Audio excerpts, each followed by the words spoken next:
They announced massive changes Wednesday to the requirements for the college basketball players who wish to declare for the NBA draft. Most notably, student athletes who entered the draft and aren't selected will now be able to enroll in or return to school as long as they notify their university athletic director by the Monday following the draft. This change is subject to approval by the NBPA and NBA, which has previously expressed a desire to eliminate the one-and-done rule. One caveat to this rule is that if a player returns to school in that scenario, they will be ineligible to play in the NBA until the end of the next college basketball season. After the changes were announced, NBA spokesperson Tim Frank said that the league will review the NCAA's planned reforms and continue to assess, along with our Players Association, the potential of any related NBA rule changes. In another major reversal, NCAA players can now be represented by agents. Wow, that's a shock. Without losing eligibility. The agents must be certified by the NCAA program unless they are family members. Certified agents can also represent high school recruits, provided they've been identified as an elite senior prospect by the USA Basketball. However, the NCAA may designate who's considered an elite prospect with USAB running the camp. Players in the elite category would likely choose to enter the NBA draft pending an end to the one-and-done policy, although the rule change would give them the flexibility of NCAA eligibility if they so choose. Under revisions of the Uniform Athlete Agents Act, agents will also be permitted to pay expenses such as meals and transportations if related to the agent selection process. That's a lot of changes. I like the look, but I think they changed a whole lot in a short amount of time. Now, this has to go through the the NBA and the NBPA. I could see some of these changes going through, but not all of them, because that's a lot. You got kids that could, what's the word I'm looking for? Say they go into the NBA draft. They declare for the NBA. Don't get drafted. And if they don't get drafted, they'll be able to come back to school, which I'm cool with. I'm good with that. With the agents, agents in high school, if I read that right, you can have an agent in your senior year of high school. If you're declared an elite. An elite. Now, that's another thing. How you measure who's an elite player? I guess they say the USA Basketball will declare that at these camps that they're supposed to be having. I guess right. They be having, the top 25 high school players in the country. They always had a ranking of the top 100. Mm-hmm. So that's true. Maybe that's it. Yeah, that's true. But I think the one that really, and you're going to let them, what is it? Agents are also permitted to pay expenses such as meals, transportation, and they're not going to let that pass. Well, see, let me tell you this. Basically, they just agreeing to what's already being done. Pretty much. I agree with you. To what's already being done. They like, look, this has to be done. It's not a rule. People, we lose their eligibility because we're doing this. We're paying for this, paying for that. But they're doing it anyway. Mm-hmm. So this whole list just look like they've given them permission, to do what's already being done. Right. What's been done illegally, we can make it legal now. It's legal now, basically. Okay. Right. That's what I read. Right. Everything except the eligibility part after declaring, going to the draft or whatever. So that's a good rule. you know, Mm-hmm. that forces them to go back. Well, it don't force them to go back, but they had an That opportunity. opportunity, you're right. Had an opportunity to go back and still, you know, after the end of the next college season, can still get back in the draft if they so choose. Mm-hmm. They so choose to. So Right. yeah, that's what I see. I see stuff that's already been done. They just agreeing to make it part of it now. Okay. Yeah. I'm cool. I'm cool with all this. I just say I think they should ease in 1 year. Let's put this in the next year. Then next, ease it on in. Don't throw all this at once. And I would be shocked if the NBA and the NBPA let this pass. Even though I think they wanted to pass, but I think they don't think like I'm thinking. Let's do this first, and next year if it goes right, we'll add this on. And next year we go right, we add this on. And I agree with you. I think what was the school that got busted? I think Arizona. They got busted with the phone call. The coach is calling, talking about money given to. I think they, like you said, we already know this was going on. This has been going on for eons. Right. And I guess they say, you know what, we ain't got time to be sitting here watching every last college player, what they do offhand. With that being said, I remember our coworker, Musto, when he was a high school coach, he went out to dinner with one of his players. And I believe the player said, I guess he was willing to pay. He was at school. He was in college. He already graduated. He went to college. He came back to visit Musto, his coach, his former coach, high school coach. And Musto was willing to pay for the meal, but he told him, no, we can't do that because I got people watching me. He actually said that there was a guy that came downstairs, sat at a table across from him, watching him see what he was going to do, if he was going to, what was going to happen. Mm-hmm. That was crazy to me. Now, this was years ago when our coworker told us this, but that just goes to show how far NCAA is going to see. Now, they pick and choose, of course. We're going to watch him because we think he might do it. I'm sure there's other players that are like, we ain't got enough personnel to go look for everybody. But It's just funny how far they'll go to make sure you're on the up and up. You know what I'm saying? So yeah, that's a good look. Let's stick with the college situation. We'll go to the football side. We just got to talking about college basketball player able to do all this. Just coming this week, 13 North Carolina players were suspended on NCAA violation, including the projected starting quarterback, Chad Surratt. They've been suspended for at least one game due to an NCAA violation the program self-reported. So they tatted on themselves.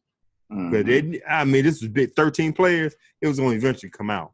But anyway, the violation involved the sale of team-issued shoes. Now, I've seen the shoes. They were the Michael Jordan. I think it was the number 3. I'm not a sneakerhead. And Brandon, I'm sure you're not a sneakerhead. I do believe they were the number 3s, Jordans, with the North Carolina blue, the powder blue. I must say, I'm not a sneakerhead. I don't own any Jordans, but them Jordans was fire. They were so fire, these players were selling them on eBay or whatever they sold them to. They even somebody sold a pair to P.J. Tucker, to play for the Houston Rockets, because he's a sneakerhead. He got thousands of pairs of sneakers. But they was going for $2,000 on the internet. Dude, now, we'll talk about that in a second. So that's what the shoes, they were selling them, and they got busted. The NCAA agreed to stagger the players' suspension because some of them share the same position. The following, I ain't gonna go through all the names, but you got offensive linemen, defensive ends, wide receiver. I can count them right here. You got 1, 2, 3 defensive ends, 1, 2, 3, 4 offensive linemen, 1 wide receiver, shock, 1 linebacker, and the quarterback. Oh, 2 quarterbacks. So you got 1, 2, 3, 4, 5, 6, 7, 8 players, 9 players serving 4 game suspensions. You got 2 players serving 2 game suspension. You got 2 players serving 1 game suspension. How they divvy them out like that, I don't know. But that's a lot of players and that's a lot of games to be suspended for. Yeah. Man. So, quote, I am certainly upset by our players' actions and how their choices reflect on them, our program, and the university, close quote, said the head coach, Larry Fedora, in a news release obtained by the Athletic. Quote, these young men knew the rules and are being held responsible for the poor choices they have made. Accountability is an important core principle in this program. We will learn from this and aim to do better in the future, close quote. The bombshell continues what had been a rough summer for the Tar Heels, who are looking to bounce back from an ugly 3-win campaign in 2017. Fedora recently caught flack at ACC Media Days for questioning the link between football and CTE, the degenerative brain disease caused by repeated head trauma. North Carolina kicks off the season September 1st against Cal. Junior Nathan Elliott will be the favorite to start at quarterback while Surratt is serving his suspension. Mm-hmm. Now, I'm going to put you like this. Been to college. I know there's times you're away from home. You're hurting for some money. You might not be I don't know where these guys live on the off season, how bad the family situation is. I don't blame them for selling you. They're a gift to me, and if you gift them to me, I should be able to do whatever the hell I want with these shoes. Now, you got free shoes that you can sell for $2,000. I ain't hating on nobody doing that. But then again, I have somebody like my wife who trying to be squeaky clean telling me, well, the guy's getting a free education, room and board and all that stuff. I said, they ain't got nothing to do with it. They can't work while they at school and on a scholarship. So what are we doing with this other income if they can't get it from home? You know what I'm saying? Let me hear what you think about this. Well, I think this argument has been going on for the longest time. Mm-hmm.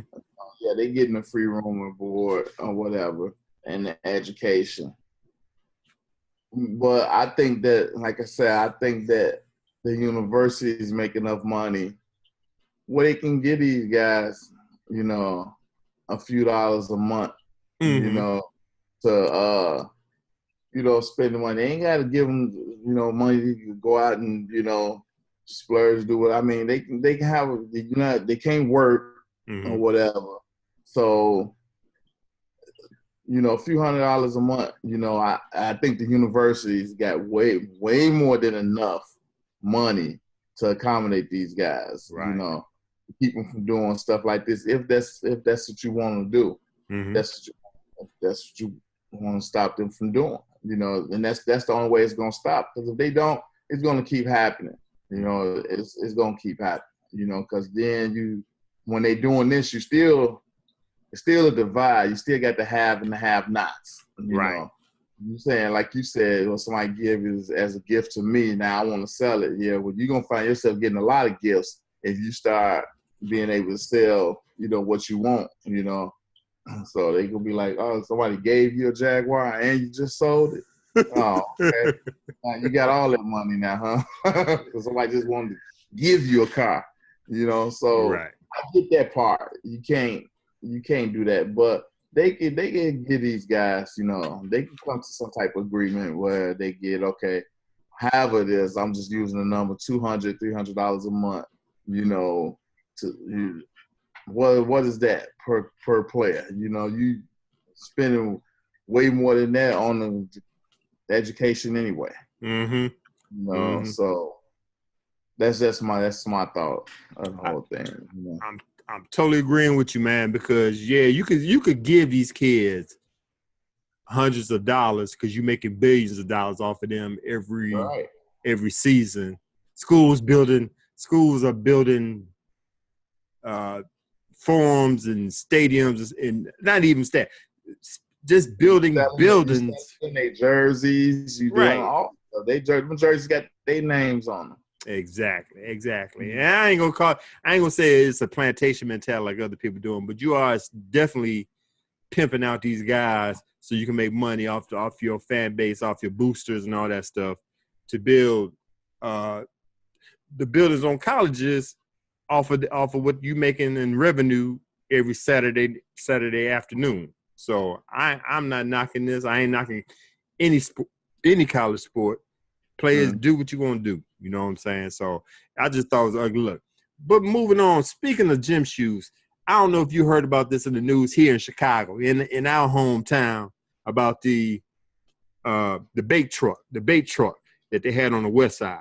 Yeah, I just saw that. Yeah, man, listen, and I got the story right here. Chicago law enforcement officials are being accused of placing bait trucks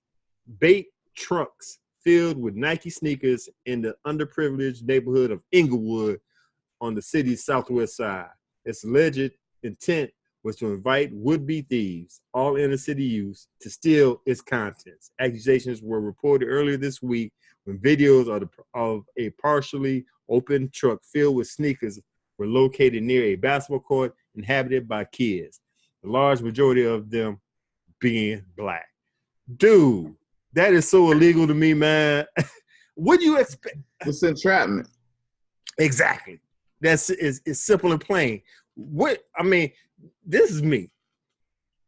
When is there a semi truck? Now, people don't, unless you live in Chicago, Inglewood is the bad neighborhood.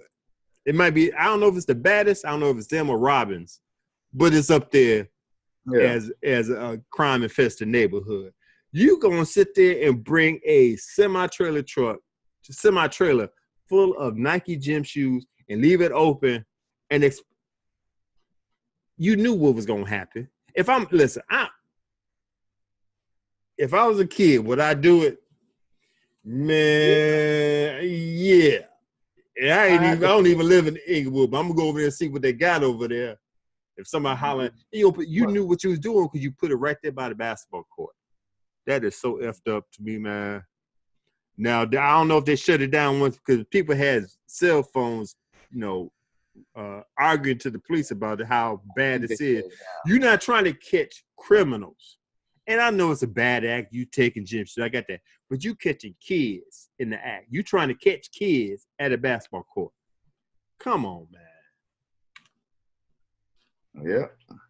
And they said the truck was said to be overflowing with Nike Air Force Ones and Christian's Louboutin sneakers of all sorts. What's that truck doing? To me, that is so whack that they can't arrest them for this. They can't put them in jail for this. Hell, they juveniles. You can't put them in jail. No, for something like this. But the fact that you tried to do something like this was whack. Yeah, I don't think it was all juveniles in that back. Yeah, I got you. Still, the message is the same. You can't do that. That's like we driving down the street and behind a Brinks truck and bags of money fall out of there. And you expect me to keep moving? I'm stopping. Exactly. You're gonna have to try to catch me. I'm throwing a couple of bags up in the car and I'm keeping moving. Right. I'm stopping. All right, man. Let's go ahead and stick with the NCAA football. Everybody knows if you must have been hiding under the rock, but you don't know what's happening at Ohio State. Ohio State announced on Sunday that the investigation of head coach Urban Meyer will be completed within 14 days. What we talking about with Urban Meyer? If y'all didn't know, Urban Meyer has been placed on paid administrative leave Wednesday after Courtney Smith, the ex-wife of former Ohio State assistant football coach Zach Smith, stated that Meyer knew of a domestic violence allegation levied against her former husband in 2015. It's also been levied to them when they was in Florida in 2009, but we'll get to that in a minute. Meyer defended himself against the accusations, claiming he took appropriate action. But before he said he took appropriate actions, he said he didn't know anything about it. Right. When it first came to him, he said he didn't know nothing about it. Then he admitted that he lied and said that he went to the higher ups and let them know about it. So he didn't just lie about it. He threw his athletic director under the bus, saying that they should. I threw it up to them. It was up to them. They should have did something. I did what I was supposed to do. Exactly. My Buckeyes offensive coordinator Ryan Day is serving as acting head coach in Meyer's absence, Ohio State is set to start the season against Oregon State on September 1st. Now, with this being said,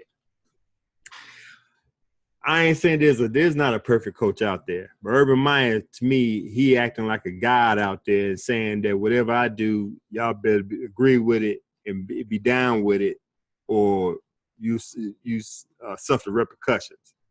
Like I said, this happened in 2009 with Zach Smith and his ex-wife, Courtney Smith. Courtney Smith talked to Urban Meyer's wife, told him about the situation, and it was said that Urban Meyer's wife told her, I got to tell this to my husband. Now, Of course, something big like this, good and well, she ain't going to keep it to herself. As they say, pillow talk. She definitely going to tell her husband anywhere it goes. So you can't honestly say, Urban Meyer can honestly say he didn't know about it. Because I'm sure his wife, now if his wife didn't tell him, that's on her too. Because you should have been telling somebody, because this domestic violence. I think she worked at the school. And she works at the university also. In the nursing department or something like that. Well, you should know how this stuff goes. She obligated to say something. Exactly. So let's fast forward to 2015. This came out. Now, I don't know how this came out. I think Courtney Smith, the ex-wife, went to the media and put it out there. Now, Urban Meyer got to backtrack and cover his butt. He didn't do a good job with it. Now he's on paid. Now, paid leave. I never understand that. So I'm getting vacation. On vacation, right? Now he on vacation. Go on vacation. Think about this shit. So it's crazy. And then what's crazy? A couple of days ago, I'll say about 100 Ohio State fans go and sit there and picket in front of the Horseshoe, which is the Ohio State Stadium, in favor of Urban Meyer and keeping his job. To me, that's hypocritical as I don't know what. As much as women talk about how domestic violence happens and they don't have a voice to say anything, I seen a couple of women in that crowd. You actually gonna sit there and put your morals aside just to keep this head coach? I know he a great head coach. Got all that, but come on now. Morals got to come up in this situation some way, somehow. So, that being said, let me ask you this. Urban Meyer need to lose his job? That's a loaded question.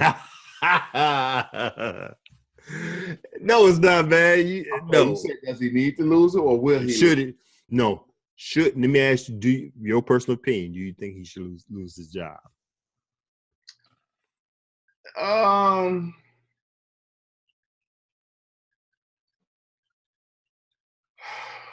Yeah. You know what? Yeah, because he broke the rules too.